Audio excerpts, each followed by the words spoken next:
So guys TRAI यानी कि telecom regulatory authority of India ने कुछ बल्क एसएमएस से रिलेटेड जो रूल्स हैं वो चेंज किए हैं। तो एक्चुअली ये जो रूल्स हैं इन्हें बनाए थे 2018 में, बट अब जाके 2020 में 1 जून से ये इंप्लीमेंटेशन स्टार्ट हो गया है। इसका कहना यह है कि जो भी आप मैसेजेस भेजते हैं जिस भी सेंडर आईडी से जो भी कंटेंट, वो आपको पहले अप्रूव कराना है DLT प्लेटफॉर्म पे, और जो भी बंदा जो भी कंपनी मैसेज भेज रही है उसको भी अपनी पूरी KYC कंप्लीट करके रजिस्ट्रेशन करना है। तो ये जो सिनेरियो है ये अभी का है। अभी ऐसा होता है कि आपको अगर कोई मैसेज भेजना है तो आपकी सेंडर आईडी, आपका मैसेज जो आप भेजने वाले हो वो हम यानी कि टेलीमार्केटर जो है वो उसको अप्रूव करते हैं। जैसे फास्ट टू SMS आपका एक टेलीमार्केटर हो गया जिसके थ्रू आपने मैसेजेस खरीदे हैं, तो अभी सारी सेंडर आईडी, सारी टेम्पलेट, जो भी चीज़ें हैं वो हम अप्रूव करते थे और हम डायरेक्टली कनेक्ट होते थे ऑपरेटर से। तो ऑपरेटर के थ्रू आपका सारा SMS का ट्रैफिक कंज्यूमर तक चला जाता था। लेकिन यहाँ पे दिक्कत ये थी, बहुत सारे फ्रॉड हो रहे थे, बहुत सारे फर्जी SMS जा रहे थे, जिसकी वजह से यहाँ पे पूरी ट्रैकिंग नहीं हो पा रही थी कि वो मैसेज भेजा किसने। तो यहाँ पे ब्लॉकचेन का यूज करके एक नया सिनेरियो बनाया गया जिसके अंदर टेलीमार्केटर, मोबाइल सब्सक्राइबर जिसको मैसेज मिलने वाला है, उसके साथ एक्सेस प्रोवाइडर जो ऑपरेटर है और जो मैसेज भेज रहा है, सब आपस में कनेक्टेड हो गए। तो इनको कनेक्ट करने के लिए एक वेबसाइट बनाई गई जिसको बोला गया DLT प्लेटफॉर्म। तो अलग अलग ऑपरेटर ने अपनी अलग अलग वेबसाइट बना ली। उस वेबसाइट में यह बोला गया है कि जिसको भी मैसेज भेजना है उसको प्रिंसिपल एंटिटी माना गया है। तो अगर आप एक कंपनी है, आप मैसेज भेजते हैं अपने बिजनेस से रिलेटेड, तो आपको पहले रजिस्ट्रेशन करना है डायरेक्टली ऑपरेटर के साथ। तो आप उनकी वेबसाइट पर रजिस्ट्रेशन करेंगे तो आपकी जो सेंडर आईडी होगी, जो आपको मैसेज भेजना है, वो डायरेक्टली आप अप्रूव कराएंगे ऑपरेटर से। अभी तक हम करते थे एज अ टेलीमार्केटर, बट अब वो सारी चीजें ऑपरेटर अपने लेवल पे अप्रूव करेगा। एक बार जब आपकी सेंडर आईडी टेम्पलेट अप्रूव हो जाएगी, आप जो मैसेजेस हैं वो हमारे थ्रू भेज सकते हैं। तो आप जिस भी ऑपरेटर से मैसेजेस भेजते हैं, आपको उन्हीं की वेबसाइट पे जाके पहले तो एक रजिस्ट्रेशन करना है जिसको बोला गया है DLT प्लेटफॉर्म।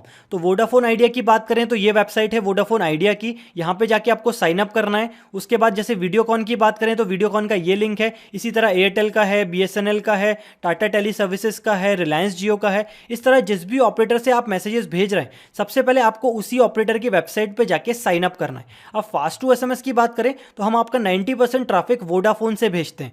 तो आपको वोडाफोन में जाके हम सजेस्ट कर रहे हैं कि आप अपना रजिस्ट्रेशन करें अगर आपको आपकी खुद की कस्टम सेंडर आईडी से मैसेज भेजना है, और आगे जाके ये टेम्पलेट बेस्ड भी हो जाएगा। तो जो भी आप मैसेज भेजेंगे आपको पहले मैसेज भी अप्रूव कराना पड़ेगा।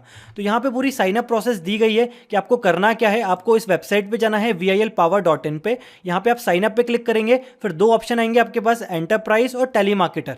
तो आपको एज एन एंटरप्राइज जाना है। उसके बाद आपका पूरा रजिस्ट्रेशन होगा, पैन कार्ड डिटेल, KYC, सारा एड्रेस प्रूफ, सारी चीज़ें करने के बाद आपको जो है एक एक्टिवेशन लिंक आएगा जिसके अंदर आपका अकाउंट एक्टिवेट कर दिया जाएगा। एक्टिवेशन के बाद जो भी सेंडर आईडी से आपको मैसेज भेजना है वो आपको अप्रूव कराना है उस प्लेटफॉर्म के अंदर ही। और जो आप आईडी बनाएंगे उस आईडी में आपको हमारी टेलीमार्केटर की आईडी ऐड करना है। तो जब भी आप साइन अप करेंगे वहां पे एक ऑप्शन आएगा कि आपको टेलीमार्केटर चूज करना है। तो आप ये आईडी डालेंगे SID ग्रुप्स नाम से, तो फास्ट टू SMS आपके अकाउंट से कनेक्ट हो जाएगा। फिर आप जो भी चीज़ें उसके अंदर अप्रूव कराने वाले हैं वो सारी चीज़ें फास्ट टू SMS भेज पाएगा। अब इस पूरी प्रोसेस में जो ऑपरेटर है वो चार्ज ले रहा है 5,900 रुपये का, GST मिला के 1 साल के लिए। तो हर साल 5,900 रुपये ऑपरेटर लेंगे वो पैनल आपको देने के लिए और आपको सर्विसेज देने के लिए, सेंडर आईडी का अप्रूवल, टेम्पलेट का अप्रूवल, तो ये सारी सर्विसेज का ये ऑपरेटर चार्ज कर रहा है। तो ये पैसे फास्ट टू SMS के पास नहीं आ रहे, ये ऑपरेटर के पास आ रहे हैं। तो यहाँ पे बहुत सारी सेंडर आईडी थी जो हमने हमारे लेवल पे अप्रूव करी थी,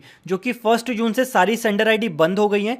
तो ये पहला फेज स्टार्ट हो गया है जिसमें सेंडर आईडी जो होगी वो DLT प्लेटफॉर्म पे ही चेक होगी। अगर DLT प्लेटफॉर्म पे वो सेंडर आईडी मिलती है तभी वो बल्क SMS आगे डिलीवर्ड हो पाएगा। अगर प्लेटफॉर्म पे सेंडर आईडी अप्रूव नहीं है तो मैसेज डिलीवर्ड नहीं होगा। तो जैसे ही ये रूल अप्लाई हुआ, सारे मैसेजेस फेल्ड होना स्टार्ट हो गए। तो 1 जून से आपके पास जितनी कस्टम सेंडर आईडी थी उससे आप अगर मैसेज भेजते हैं तो सारे मैसेज फेल्ड हो जाएंगे।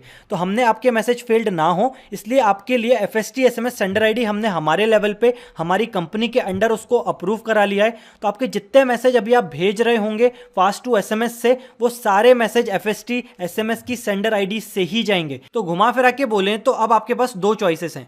या तो आप FST SMS की सेंडर आईडी यूज करके हमारी वेबसाइट से आप मैसेजेस भेज सकते हैं, लेकिन अगर आपको आपकी खुद की कंपनी का नाम चाहिए तो आप यहाँ पे पूरा साइन अप प्रोसेस कर सकते हैं। साइन अप प्रोसेस में टाइम लगता है, 1 से 2 दिन लगते हैं, इनका अकाउंट अप्रूव होता है। फिर सेंडर आईडी अप्रूव होने में 1 महीना तक लग सकता है। फिर वो सारी चीजें होने के बाद जब आप अपनी सेंडर आईडी अप्रूव करा लें तो हमको support@fast2sms.com पे मेल करिए आपकी सेंडर आईडी और स्क्रीनशॉट की आपने उसको अप्रूव करा लिया है। फिर हमारी टीम उसको चेक करके आपके अकाउंट में वो पर्टिकुलर सेंडर आईडी ऐड कर देगी। तो फिर आप आप फास्ट टू एसएमएस से उस सेंडर आईडी से मैसेज भेजेंगे तो आपका मैसेज जो है वो वोडाफोन के रूट से हम उसको डिलीवर्ड कर देंगे। तो अभी फेज 1 स्टार्ट हुआ है जिसमें सेंडर आईडी जो अप्रूव हो रही है वो डायरेक्टली ऑपरेटर के थ्रू हो रही है। आगे जाके टेम्पलेट भी आपको अप्रूव कराना है। तो अभी तो हम जो भी मैसेज लिखते हैं वो चला जाता है, लेकिन आगे जाके जो भी हमको मैसेज लिखना है, जो भी हम भेजेंगे, उसको पहले ही अप्रूव करा के रखना पड़ेगा ऑपरेटर से, उसके बाद ही वो चीज़ें हो पाएंगी। तो वो सेकंड फेज में होगा। अभी हाल फिलहाल आप सारे मैसेजेस भेज सकते हैं फास्ट टू एसएमएस से, एफएसटी एसएमएस सेंडर आईडी से।